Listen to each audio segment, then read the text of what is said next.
Assalamualaikum warahmatullahi wabarakatuh. Sebelumnya izin memperkenalkan diri, saya Aris Burgenata Putra dengan NPM 242-151111112 dari kelas 2024C, jurusan Pendidikan Matematika. Video ini saya buat untuk memenuhi salah satu tugas dari profesi pendidikan ke pendidikan, yaitu proyek wawancara. Baik, selamat pagi Bapak. Baik, oke. Sebelumnya mohon maaf mengganggu waktunya Bapak. Ya, terima kasih telah bersedia untuk menjadi narasumber saya pada kali ini. Untuk kali ini saya akan bertanya Pak berkaitan yang pertama tentang tugas yang harus diselesaikan oleh guru di sekolah. Nah, pertanyaannya itu adalah apa saja tugas utama yang harus diselesaikan oleh guru dalam 1 tahun ajaran, Pak? Ya, terima kasih ya. Jadi kita sifatnya sharing ya. Jadi kan memang image itu berkembang di masyarakat. Seperti yang kita tahu, kalau menterinya ganti gitu ya, itu image-nya pasti kurikulumnya ganti. Tapi itu tenang saja ya. Tapi yang kalau memang ditanyakan dengan kaitan tugas guru, kan itu namanya juga tugas. Apalagi guru yang termasuk ASN, karena ASN itu ada 2 sekarang, dari PNS dan juga P3K ya, itu ASN, aparatur sipil negara ya. Nah, ini kaitan dengan tugas-tugas pokok guru, tentunya dengan pembelajaran ya.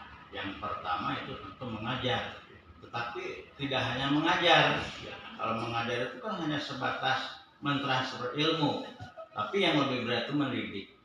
Jadi mendidik itu kaitan dengan perilaku, apalagi kan sekarang yang dikembangkan pemerintah itu kaitan dengan implementasi kurikulum merdeka, itu adalah pengembangan karakternya ya, yang terkenal dengan implementasi P5, itu penguatan atau program penguatan profil pelajar Pancasila. Jadi yang dikedepankan itu nilai-nilai luhur Pancasila ya, sesuai dengan pengembangan karakter dari peserta didik atau siswa. Jadi tugas guru yang biasa itu selain mengajar, selain mendidik juga membuat administrasi ya. Nah, contoh dia tentu dalam kurun 1 semester atau 1 tahun. Kalau dulu di kurikulum 2013 itu namanya RPP, contoh ya, rencana pembelajaran, pengembangan pembelajaran atau pelaksanaan pembelajaran. Tapi di istilah kurikulum merdeka kan namanya modul ajar. Jadi itu barangkali untuk pengadministrasian. Untuk yang selanjutnya Pak berkaitan dengan tanggapan guru tentang tugas yang harus diselesaikan ini, menurut Bapak apakah tugas yang diberikan kepada guru saat ini sudah sesuai dengan kapasitas dan waktu yang tersedia, Pak?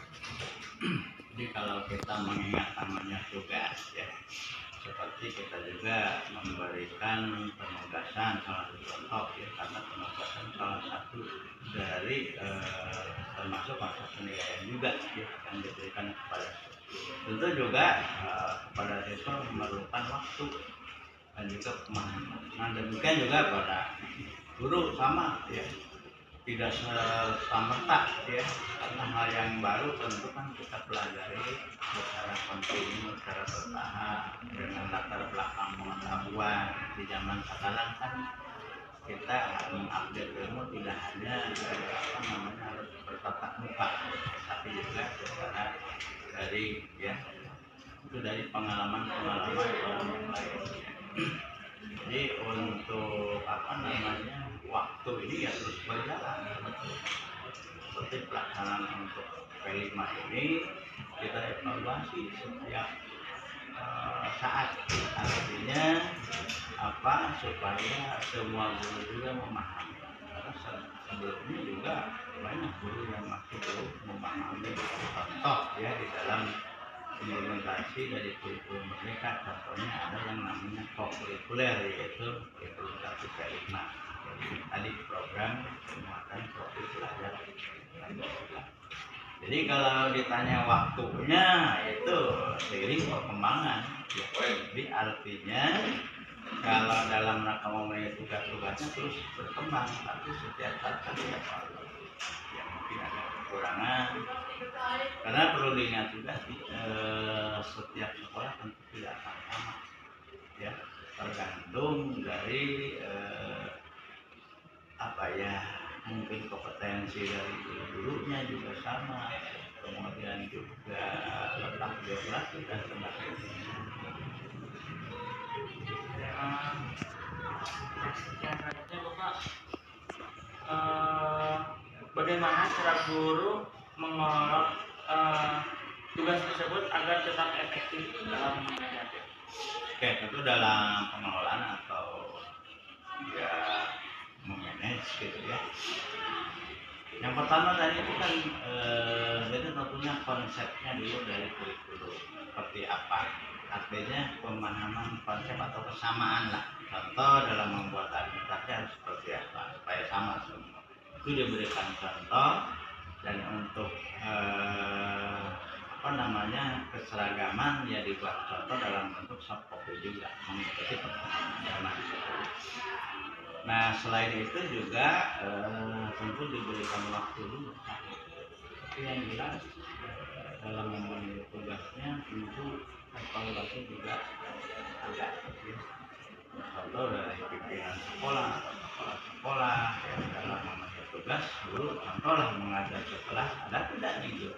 Nah itu biasanya kita keliling daftar hadir, gurunya hadir atau tidak. Kemudian juga kalau memang ada halangan kita memberikan laporan ya. Itu secara tertulis oleh kurikulum ada setiap harinya gitu ya. Dan misalkan minta izin karena memang sakit dan sebagainya itu ada. Yang jelas ya kita saling membantu semua, saling membantu sesuai motonya ya. Jadi maju bersama, kompak bersama, terdepan dalam prestasi insya Allah. Itu moto dari Sengaja Satu Sila.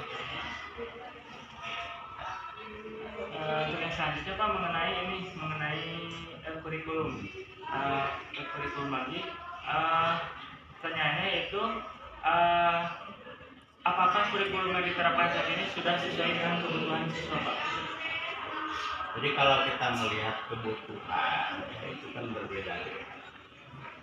Menurut saya pribadi yang namanya kurikulum 10 tahun sekali diganti atau direvisi itu banyak. Tapi ya seperti halnya dulu 2013 dengan kurikulum 2013. Kemudian muncul lagi kurikulum merdeka, istilah kurmer gitu ya. Nah, sampai saat ini saya membaca ya edaran dari pemerintah itu harus 2026 itu harus semua sekolah di seluruh Indonesia harus sudah menerapkan kurikulum merdeka. Dan juga rumor banyak di luaran itu nanti ada kurikulum nasional atau kurnas. Tapi menurut hemat saya tidak akan sebelum itu mengganti kurikulum dalam jangka waktu yang pendek ya. Karena memang implementasi dari kurikulum mereka itu juga sekarang belum semua sekolah melaksanakan.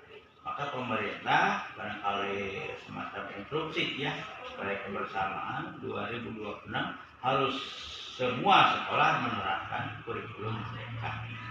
Nanti ada lagi terdengar ada namanya deep learning gitu ya oleh kementerian baru. Tapi kita lihat saja nanti.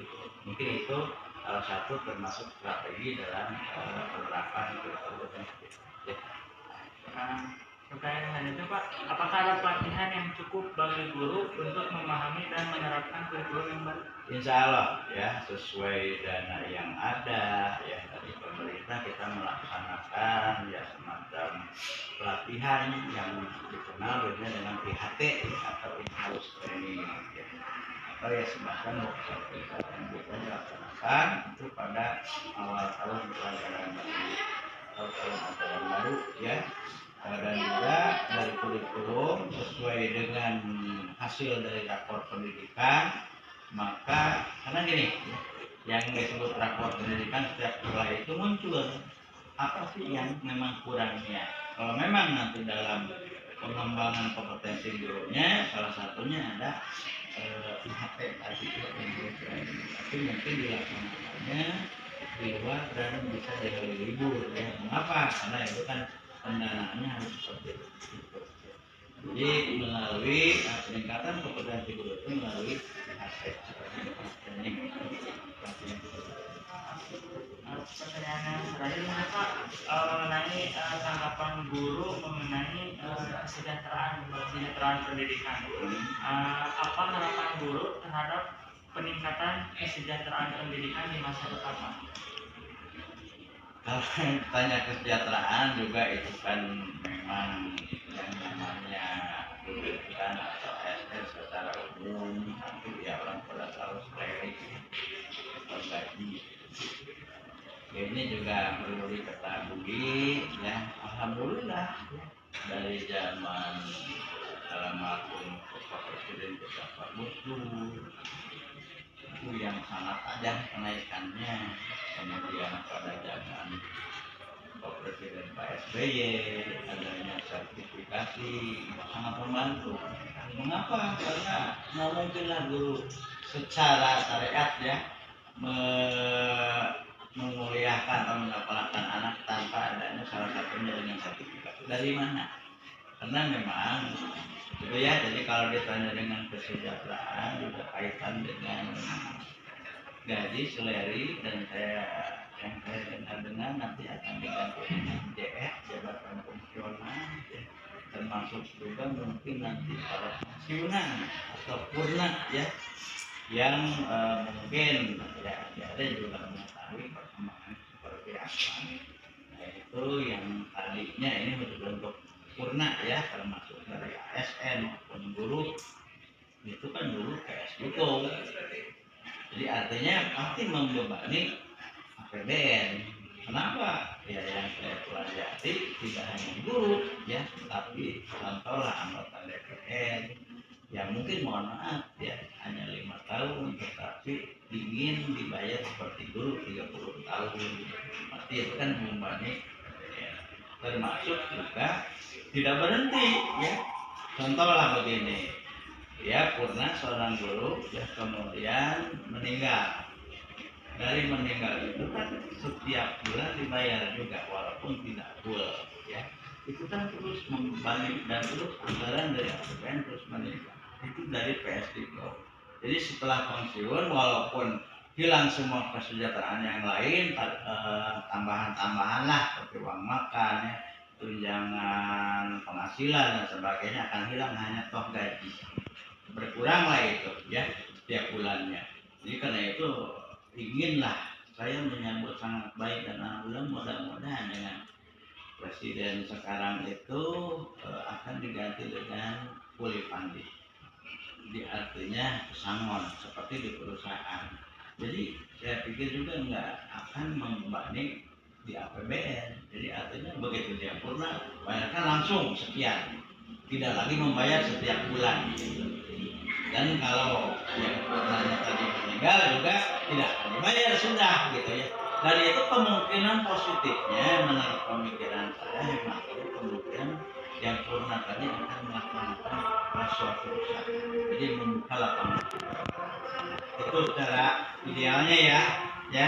Jadi kemungkinan ekonomi negara juga meningkat daripada yang gaji memang sangat kurang setelah pensiun terus sangat kurang. Nah itu, jadi bagaimana menikmati di masa tuanya untuk mudah-mudahan karena PKN juga sedang dibahas ya, jadi artinya peraturan pemerintah dari PS juga menjadi fully funded. Itu kaitan dengan kesejahteraan ya, termasuk yang purna gitu. Itu nah ya. Baik, mungkin cukup Bapak ya. Terima kasih atas ketersediaannya menjadi narasumber saya. Sekian video wawancara pada kali ini. Mohon maaf bila ada kesalahan dan kekurangan. Wassalamualaikum warahmatullahi wabarakatuh. Waalaikumsalam.